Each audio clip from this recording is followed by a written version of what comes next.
I always loved the organ. I started taking lessons in high school. Once I was really getting into the organ, I was like, yeah, this is what I'm going to do. This is a great love of Nick John's life, the mystical music from the Catholic Mass. It's just very lifting to me and very spiritual for me. The son of a deacon, an altar boy himself, John's fine-tuned his love for the keyboard with a music degree at Georgia State. For all those years, because of his faith, John says he denied who he really was, a gay man. Well, when you grow up Catholic, and there's always that teaching and whatnot that, you know, being gay is wrong and not natural, and you know, it's the devil working inside of you. 2 years ago, when he was 25, John's came out. I decided I wasn't gonna hide anymore. I wasn't gonna lie about it. Last September, he was hired as an organist at St. Bridget in Johns Creek, a church with close to 5,000 families. I didn't want them to find out through someone else. And that's why I actually told Monsignor Talley, because I think it's worse coming from someone else. I mean, it was fine for a while, and it wasn't ever affecting my job. Shortly after he was hired, John says a parishioner went to the head pastor, Monsignor David Talley. They printed out something that was on my Facebook wall. You know, I had been sharing pictures about, you know, I support marriage equality or something like that. John's Facebook wall has posts supporting gay marriage and photos of he and his fiancée. John says Monsignor Talley spoke to him, that he was compassionate. He asked me to you know, maybe be cautious around here and around the church and make my profile private. John's made his Facebook profile private. He says he loved his job and that Talley sang his praises from the pulpit, saying in one sermon how he loved to listen to John's rehearse when the church was empty. Months later, Pope Benedict named Talley Atlanta's auxiliary bishop. I will hope to give my whole heart, all that I am, to this new way of caring for the Lord's flock. We were all so excited. We were so proud of him.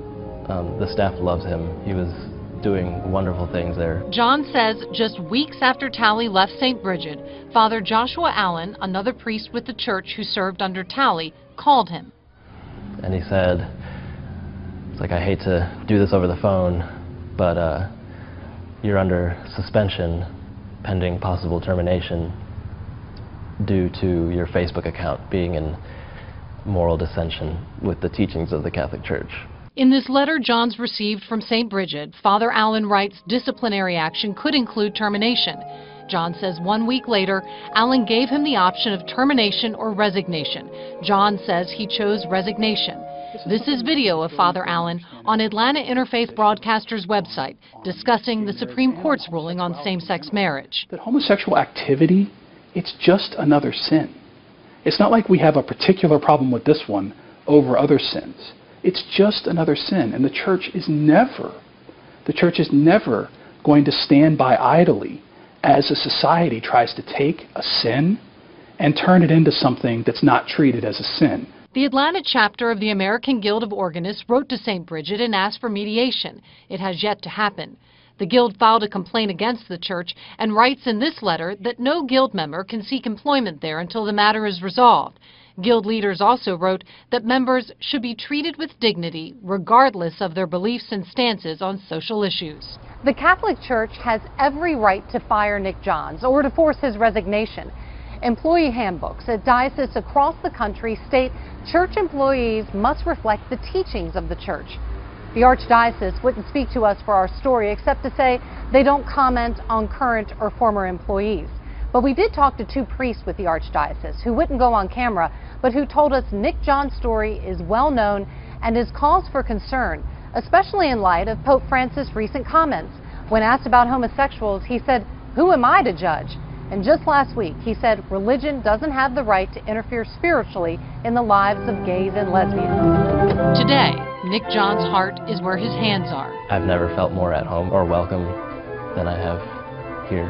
Johns is the interim organist at Rock Spring Presbyterian Church. They know his story, they know he is gay, and they welcomed him. Being Catholic is a big part of who Johns is. It still hurts today. But he is questioning whether he will ever return to the only faith he's ever known. The Catholic Church was my home for my whole life, and this is them telling me that I'm not wanted.